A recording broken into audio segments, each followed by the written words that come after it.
un dernier actif avant de passer à notre prochain intervenant. Et donc, on me dit que finalement peut-être il est en ligne. Voilà, donc tant pis, ce sera le prochain intervenant, prochain actif plus tard. On va passer tout de suite à notre prochain intervenant. Il s'agit de Benoît Rousseau. Bonjour Benoît. Alors, Lucie. On va parler de ce matin, on parlait ensemble du CAC 40 voilà, vous nous avez donné un peu votre stratégie. Donc là, ça fait 1h30 que les marchés ont ouvert. Qu'est-ce que vous avez fait donc depuis ce matin? Donc sur le CAC 40, je vous avais dit qu'il y avait une zone qui me paraissait intéressante. Donc j'ai un tout petit peu tradé sur cette zone-là. J'ai pas fait grand chose, hein. J'ai fait un petit 4212. Donc je suis rentré à ce niveau-là à peu près et j'ai revendu sur 4218. Donc j'ai attendu vraiment qu'on ait une amorce de rebond. Parce que je pensais qu'on pouvait aller jusqu'à 4200 qui était la S2 journalière. Donc j'attendais qu'on aille sur la S2 journalière. On a été au plus bas à 4205, 4206 à ce niveau-là. Donc on attente sur ces niveaux-là d'intervention, on n'est pas descendu aussi bas et quand j'ai vu qu'on commençait à avoir de belles bougies vertes qui se succédaient, j'ai essayé de rentrer un petit peu sur le marché pour prendre quelques points. Par contre, comme d'habitude, hein, j'ai été beaucoup plus agressif sur le DAX 30 parce que c'est l'indice qui est vraiment idéal en nervosité pour le scalping. Et donc pour le DAX 30, on a eu de très beaux moments de scalping, puisque finalement depuis 9h on a rebondi systématiquement sur tous les supports journaliers. Donc on a rebondi sur la S1, on a très bien rebondi sur le point pivot hebdomadaire, rebondi sur la S2, rebondi sur le S3 journalier. Donc systématiquement, hein, c'est ma stratégie classique, je me mets légèrement en dessous du support pour pouvoir prendre le rebond. Donc là vous voyez que systématiquement sur tous les supports on a eu un rebond. Alors quand on voit le graphique, on se dit qu'il y aurait beaucoup plus d'argent à se faire en peu de temps. Mais là c'est facile parce qu'on a en fait on a toute l'histoire qui défile, mais quand par exemple on était sur ce niveau-là, on ne pouvait pas vraiment savoir si on n'allait pas remonter sur la S1 journalière, etc. Donc c'est du trading où je ne cherche pas finalement à connaître du tout la tendance, hein. J'attends juste qu'on aille rebondir sur un support ou qu'on aille se bloquer sur une résistance. Donc c'est en fait un trading d'attente. Il faut qu'on aille taper. Justement, Benoît, quand on regarde votre graphique, on a vu que les cours du DAX ont enfoncé votre point pivot qui se situait, donc j'ai pas l'écran, oui, donc voilà, 9300 points exactement. Et on a vu qu'on a enfoncé ce niveau des 9300. Est-ce que là vous êtes rentré en position? Comment vous avez fait à ce niveau-là? Puisque là on avait enfoncé d'une dizaine de points tout de même. Alors je zoome. Donc là on est oui. En 1 minute. Donc là je me positionne en dessous. Alors pour les supports, pour qu'on réussisse à rentrer dans un trading à environ 90% de taux de réussite, je ne prends que le premier enfoncement du support. Donc ça veut dire que par exemple ici je suis rentré sur le marché et j'étais prêt à lâcher si on allait sous le S2. Hein, ça aurait été vraiment un signe de baisse massif. On aurait traversé en ligne droite deux supports. Ça arrive quasiment jamais, sauf quand on a une nouvelle qui vient de tomber ou une annonce de la BCE. Dans ces cas-là, les supports sont absolument, les résistances sont totalement perforés. Donc en fait, si vous voulez, par exemple ici, donc sur le premier support, un achat sur le premier support pour le rebond, donc là j'ai dû gagner 2 ou 3 points.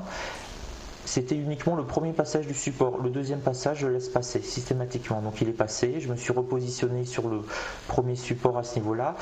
Donc là j'étais un petit peu en difficulté parce que j'ai eu à peu près 3 ou 4 points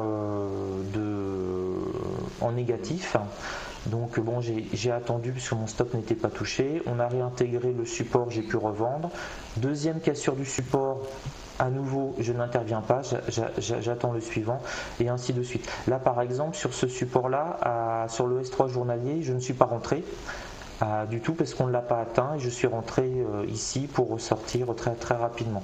Donc en fait, c'est la première cassure du support, je rentre pour pouvoir bénéficier de la réintégration du support légèrement au-dessus. J'essaye aussi, mais il faut être très rapide pour prendre ses gains. Donc en fait c'est un trading là sur la matinée où en étant très très prudent en scalping, vous pouvez grignoter 3 points là, 6 points là, 9 points, vous étiez à peu près à 10-12 points sur le DAX 30. Et gros avantage en fait du scalping, c'est qu'on n'est pas du tout dans des théories entre guillemets macroéconomiques sur qu'est-ce qui va se passer dans 2 mois, 6 mois, etc. On se lève le matin et on attend juste une chose, c'est que ça bouge.